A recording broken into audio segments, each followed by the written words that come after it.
खुलुमबाय आं माइनाव बसुमतारी गिबियावनो बर' रादाब नायगिरि नोंथांमोनखौ आंनि चेनेलाव बरायहरबाय लोगोसे गोजोन फुंबिलिनि गाहाम हामलायथि बावहरबाय नोंथांमोननि थाखाय लानानै फैबाय आं गोदान मोनसे रादाब नोंथांमोना भिडिअखौ अननानै जोबजासिम नायलां। दिनैनि गिबि रादाबाव दङ कार्बि आंलंनि बारलांफेराव 8 बोसोर बैसोनि सासे उन्दै हिनजावसाखौ हानजायारि जिनाहारि खालामनाय जाथाय जादों होनना मिथिनो मोननाय जादों। थांनाय 3 फेब्रुआरि खालि सरस्वती फुजानि उनाव फरायसालिनिफ्राय लोगोफोरजों न'फारसे फैफिनबाय थानाय समावनो सासे 8 बोसोर बैसोनि उन्दै हिनजावसाखौ सानै सुबुङा हमनानै मोनसे निजोम जायगायाव लानानै बे मुगैथाव खामानिखौ मावदोंमोन। जाथायनि सायाव लोगो लोगोनो नखरनि सुबुङा बारलांफेर पुलिस थानायाव एजाहार होनाय जादोंमोन, नाथाय पुलिसआ गोहैलु आखु दिन्थिनायनि अजद ओंखारदोंमोन। गिबियाव पुलिसआ गोहैलु आखु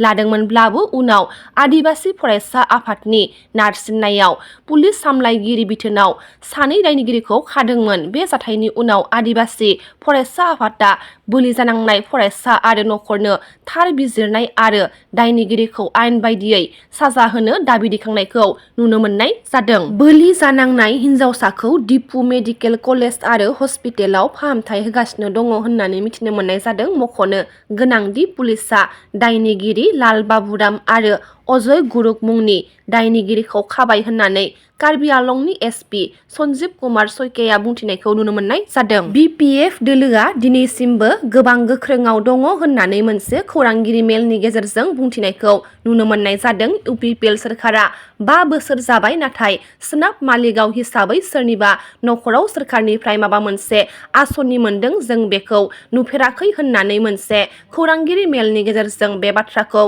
बुंथिदों। सोनाब मालिगाव प्राइमारि बिपिएफनि लेङाइ आफादगिरि बिथाङा आरो बिथाङा बुंबावदों दि इउपिपिएल दोलोनि मानसिफोरा बिसायख'थि खाथि सफैनायखाय जोंनि बिपिएफ दोलोआव जगदान जानो थाखाय जोंनि बिपिएफ दोलोनि दैदेनगिरिफोरजों सावरायगासिनो होनना आरो लोगोसे बे खौरांगिरि मेलनि गेजेरजोंनो दाखालि बावैसो जोंनि सोनाब मालिगाव प्राइमारि बिपिएफनि सुबुंफोरा बिजेपि दोलोआव जगदान जाहैदों होननाया नंखाय, बिसोर जोंनि बिपिएफ दोलोनि नङामोन होनना खौरांगिरि मेलनि गेजेरजों फोरमायथिदों सोनाब मालिगाव प्राइमारि बिपिएफनि गाहाय नेहाथारि बिथांमोना। थांनाय मैया चिरां जिल्लानि सिङाव थानाय थाइखाजारा राइन' गेलेग्रा फोथाराव गोबां बिपिएफनि मददगिरिफोरखौ लानानै बिटिसिनि बारग' लेङाइ गाहाय मावफुं सोद्रोमा खाम्फा बरग'यारिया इउपिपिएल दोलोआव जयनिं जाबाय। इउपिपिएलनि ट्रेन्ड आरो रायजो राजानि लुबैनाय खौसेथिनि सार्थआव आं इउपिपिएल दोलोआव जयनिं जाबाय होनना खाम्फा बरग'यारि बिथाङा बुंथिनायखौ नुनो मोननाय जादों। भेरगावआव बिस्वजित दैमारि बिथाङा जौगाथायनि थाखाय 8 कौटि रांजों 7 किल'मिटार लामा बानायगोननि अन्थाइ खाम्फा गायसनदों। 64 नं पानेरि समस्तिनि एमएलए थामहिनबा आसाम आयेन आफादनि बुंथिगिरि बिस्वजित दैमारिया भेरगावनिफ्राय पटला फोनांजाबनाय लामाखौ गिदिर गुवार पाक्का खालामनायनि अन्थाइ खाम्फा गायसनदों। रायजो राजाजों लोगोसे दानि फरायसा आफादफोराबो जौगानाय खामानियाव हेफाजाब होनांगौ, मानोना बे फरायसाफोरनिफ्रायनो गाबोन समाजनि जौगानाय खामानि मावनो साफा साफा दैदेनगिरि ओंखारगोन। दानिफ्रायनो बेबायदि जौगानाय खामानि सायाव मदद होनानै समाज जौगाहोनायाव बिहोमा होनांगौ होनना फोरमायथिदों बुंथिगिरि बिथाङा।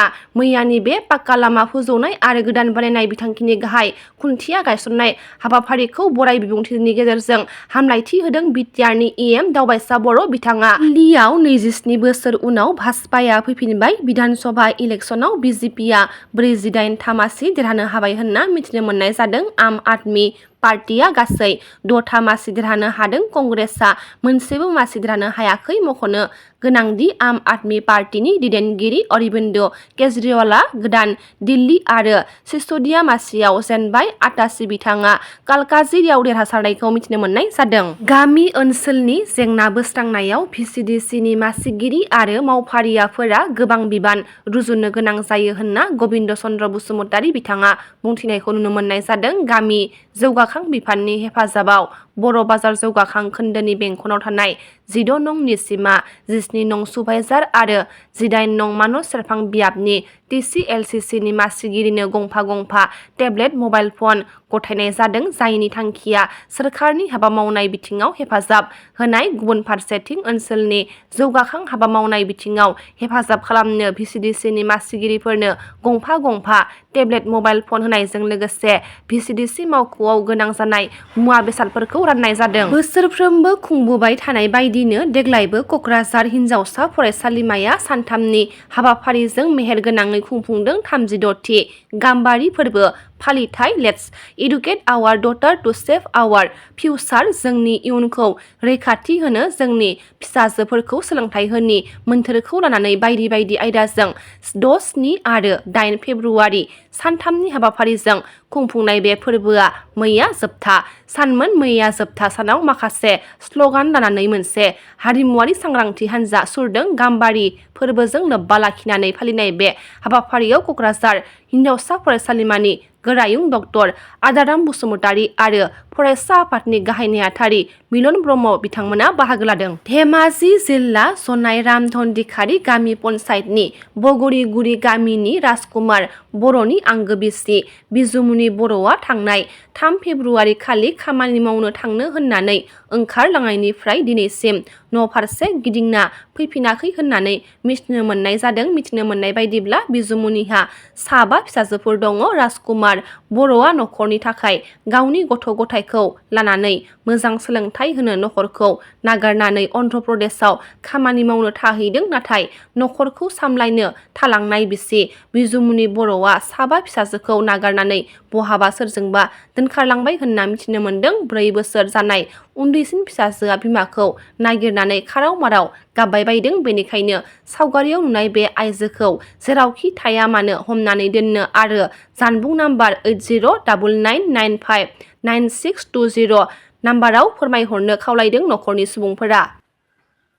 दिनैनि रादाबा एसेनोसै। गाबोन फिन गोदान रादाब लाना लोगो मोनगोन। नोंथांमोना भिडिअखौ जोबजासिम नायबायब्ला अन्नानै लाइक, शेयार, कमेन्ट लोगोसे साबस्क्राइब खालामनानै होदो। गोजोन्थों।